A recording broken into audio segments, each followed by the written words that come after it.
Oh no. Yesterday I lost my husband. Today I have to deal with the aftermath. Oh no. So young, oh no.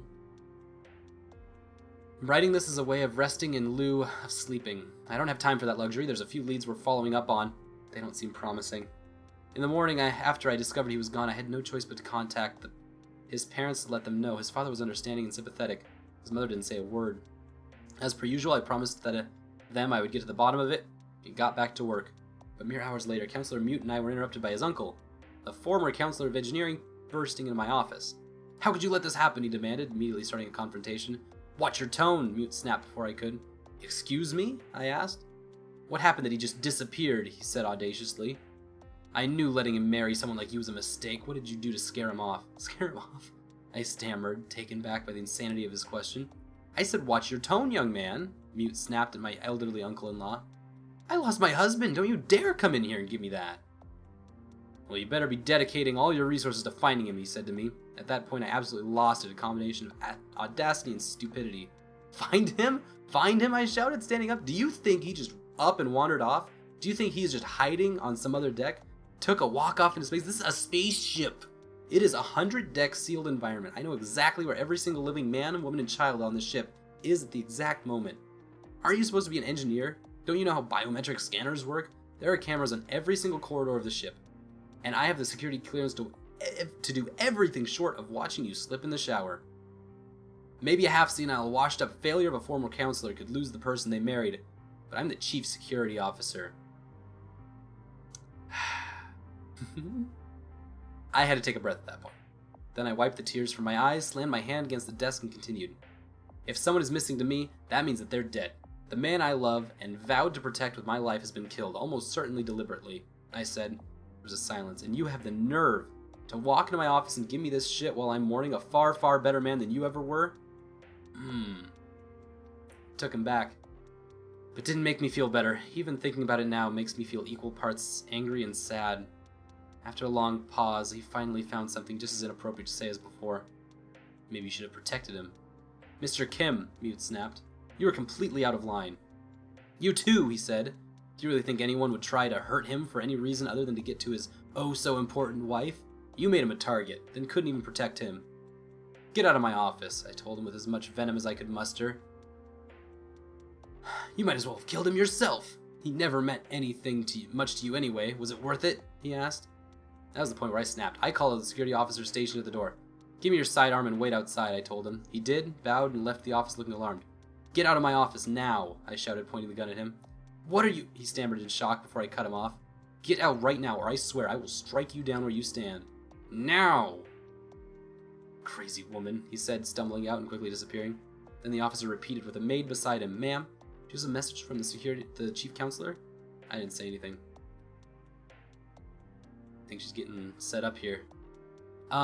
She said, looking at the gun with concern. Chief Counselor Ryu wants to express his sincerest condolences to the widow of Kit. Get the fuck out, I screamed at her too. She ran away in alarm and the security officer shrunk away. The door closed after them. I threw the gun angrily in response, then I slumped down in my chair, exhausted. I sighed and turned to my superior. A moment of silence passed. I think I would have done it, I said. You wouldn't have actually let me shoot him, right? She smiled at me. Please, So Young, I've shut down every weapon in the office the moment he walked in. I couldn't help but laugh. Thanks. That would have been pretty bad, wouldn't it? I took my handkerchief and wiped more tears from my eyes without thinking. A blackened smear followed it. Oh no, don't lie to me. How bad is my makeup right now? Well, it's kind of like... I guess, let me put it this way. Have you ever seen a plasma relay explode? Oh, hell. I said, sinking further into my chair. I'm not taking this well. Wow. Really not taking this well. You know, this isn't the way Queen Aone made her sound in her eulogy at all. No, it's really not. Because remember, she was a confused widow. Well, you know, it's the old me that she loved. Hey! Well, you know, every single couple I've known, I've watched one of them lose the person who was most important to them in the end. Right! New Mute, blank slate, as opposed to normal Mute, who was, totally up with Queen Aeona's rhetoric, and that was kind of all she had to work off of. Duh! Oh, this makes sense. Okay, cool. Okay. I almost feel like I want to start reading some of those old logs, like the first one that she wrote herself. See how it all comes back and connects, but no time. Okay. You know what sort of relationship we have had, I suppose. We never wanted to be singularly devoted to each other, but regardless, still, he was my husband, I said, my eyes watering a little, hoping I wasn't sounding terrible. I love him, admire him, respect him. We were even talking about having another child together. I got you, she said, from nowhere in particular. A cigarette appeared in her hand, and she gracefully lit it in one gesture. Really, what I was trying to say was, there's no such thing as taking it well. Since when do you lie to comfort people? I asked her. Man, I'm not lying, it's the honest truth, she said. You're mute, though, you're perfect. You wouldn't fall apart like this, I said. Oh, yeah, right, Miss Heo. I've loved more people than you've ever known in your entire life, she told me. Like, when I lost my first love, he was my programmer on Earth, a ridiculous otaku, a sweetheart, and a smoker. He's the one who got me into this habit, she said, waving her cigarette. It took me 100 years to get over him. I mourned him for longer than he was ever even alive, okay? You know how I finally did it? I had to delete my memories of our happiest moments together. Okay, so I'm capable of falling in love. Okay, whew. So I'd stop dwelling on them. Damn! Oh, or maybe not. I lose everyone, So Young, okay? I've loved so many people, and in the end, all of them turned to ash, she said sadly, tapping on the end of her cigarette, causing little gray flecks to flutter downward and disappear. What I'm saying is, no, I don't take it well either, okay? I just stopped letting myself fall in love is all. How sad. Don't pity me. My point is not being able to deal with it is normal. I suppose. Thanks. So what about at home? It's been difficult. The maids are all absolutely inconsolable. I mean, they're honestly taking it worse than I am. I mean, they loved him, I said reluctantly, in more than one sense. Don't go there. They're a bunch of heartbroken young women and I feel bad for them. Especially Miss Lim. Although I do wish they'd tone it down a little. So he heard them crying about it and came to me asking where her daddy was. Oh, jeez. What a bunch of stupid girls. Oh, no. Yeah, what happened to her? What? Oh, no, this is gonna get worse before it gets better. I think they'd be more careful around your daughter, she said harshly. What did you tell her? I sighed the truth. I told her that her father had been killed, that Mommy was very upset and it's fine for her to be too, and that I was going to find out who did that and punish her. I mean, what else could I possibly say to her? I don't know. Should I have lied to her? Jeez, no. Kids are smart. I mean, your maids are a bunch of idiots, but still. She's a smart kid. She'd know something was up. It's just, there's a whole house full of people close to him that's crying over him, his own family that hates me, and my siblings that are probably too scared to go near me right now. But I'm sure they're upset too, and it's, I don't even know. I said, starting to lose control of my emotions again. It's just so much. I wish. It's okay. You want him back. I get it. That's normal.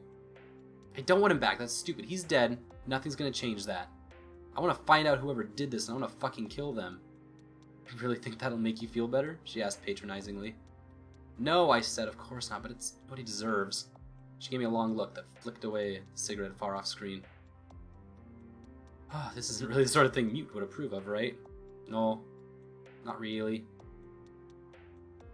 But old Mute did. I don't know what I should think. You can think whatever you want. You free. Okay, Lieutenant. Good enough for me, but please, I want you to go home, wash up your face, and try to get a couple hours of rest, she said, adding before I had a chance to argue. That's an order. I want my best officer to be up to speed and not trembling in her chair. Got it? Yeah, got it, I said softly. I couldn't argue. I really was trembling in my chair. Then after that, I want you to get back here and get to work on finding out what barbaric idiot decided to commit the treason of declaring war on my family. I want them found.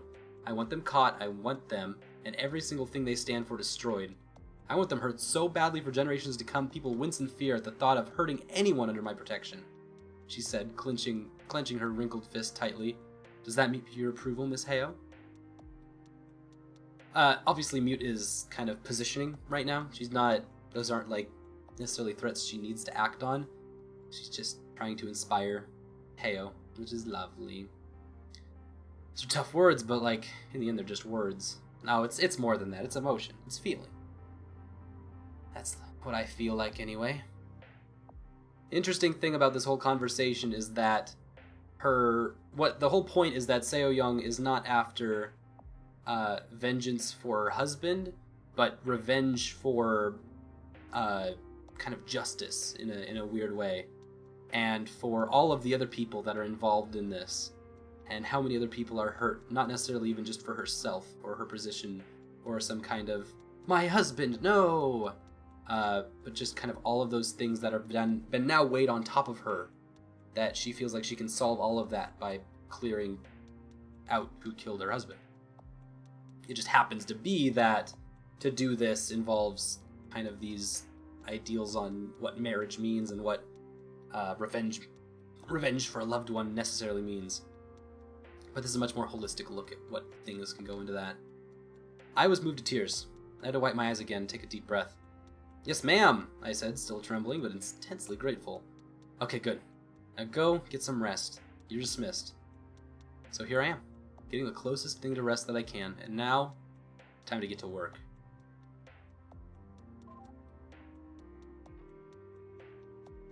Feeling good? Okay. Memorial speech draft. Oh no, not President Park. Okay, fine. I'd rather read things about me, though. Can I not? Oh, I guess I can't click Park Jin-soon.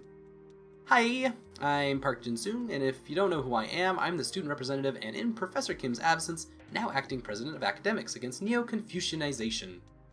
Ooh. Cool. Acting president of academics against Neo-Confucianization. So they're talking about that we don't want this new idea of going back to Confucius kinds of, not even like Confucius as the person, but more like traditional values. They don't want to do that. I like to think we're close, but truthfully, I didn't know Professor Kim very well. I've only been his student for a mere 5 years, my entire adult lifetime. But for him, the time I knew him was a flash in the pan, a mere fraction of a 3-decade-long academic career. I can say, however, the time in which I knew him was the time that he considered to be one of the most pivotal in his lifetime. The founding of AANC. He was the last holdout professor to teach classes exclusively using Korean script over Chinese script. His specialty was in Earth history, and where nobody else did, he recognized Mugunghwa University President Oh Aeun-a's program of promoting Neo-Confucian classics for what it is. A retrograde ideology with myriad problematic aspects, not least of all involving the intersectionality of classism and sexism. In one way, this would be like having everyone switch over and have all classes run based on tenets of Christianity. It would kind of have the same exact effect, where at least modern, if it was all based on modern Christianity, and it'd be like a neo-Christianization based on the tenets that are part of that religion now, with all the strings attached. So it's not necessarily like a religious studies as much as it's a political and social studies kind of thing, and it would do similar things. There would be myriad problematic aspects, not least of all involving the intersectionality of classism and sexism. And it would also be the selling of which would be entirely based on trying to go back to a simpler and somehow better time, although that's kind of facetious. So, he was one of the smartest people I've ever known, both a mentor and a father figure to me. I don't know why, but he saw a lot in me, and I've struggled immensely to live up to his expectations. No doubt he would be disappointed in what I am about to do, and it pains me to say this. As of today, academics against Neo-Confucianization will be officially disbanded. So that's it, last tenet of education, to critique the new status quo that's been invented by Queen Aeon-A, is completely gone. Academics against Neo-Confucianization officially disbanded. Professor Kim was an extraordinary and stubborn man who had the determination and charisma to fight to the end. He was unique in that regard, a pinnacle above all others. Nobody could possibly fill his shoes. Without him, AANC doesn't have the leadership or the clout to keep going. In the past 2 months, I've tried my hardest, but the sad reality of the matter is I've let him down, and cannot take the role of the extraordinary man.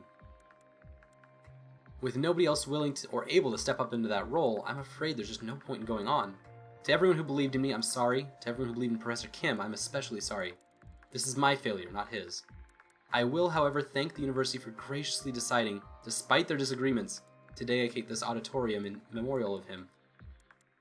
I ask you not to remember him by what has happened to ANC in his absence, but to remember him for his willingness to fight for what he believed in, for his brilliance and compassion, for all the scholarship he contributed on the subject he loved, for his ability to inspire anyone to understand the importance of studying history. I'll end on this note. One day, when I was having an absolute misery of a time with some silly adolescent relationship problem, I confided in him, rambling for 2 whole hours about how I didn't know what to do. Could he offer me any advice? He listened to it all, very patiently, and when I was done, he was silent as he thought about it for a good while. Finally, he said to me, "Here's the most important part. Here's the important thing, Mr. Park. For fuck's sake, it's not always about being clever. You have to be decent to her." For fuck's sake, it's not always about being clever. You have to be decent. It's easy to be angry, to cast blame, to be spiteful, but I hope, if there's any way I can redeem myself in his eyes and live up to the standard he's set, it's making sure his legacy is inspiring people to be critical, to be curious, but above all else, always be decent. You have to be decent. Aww. That's really, really nice. That's a really nice speech.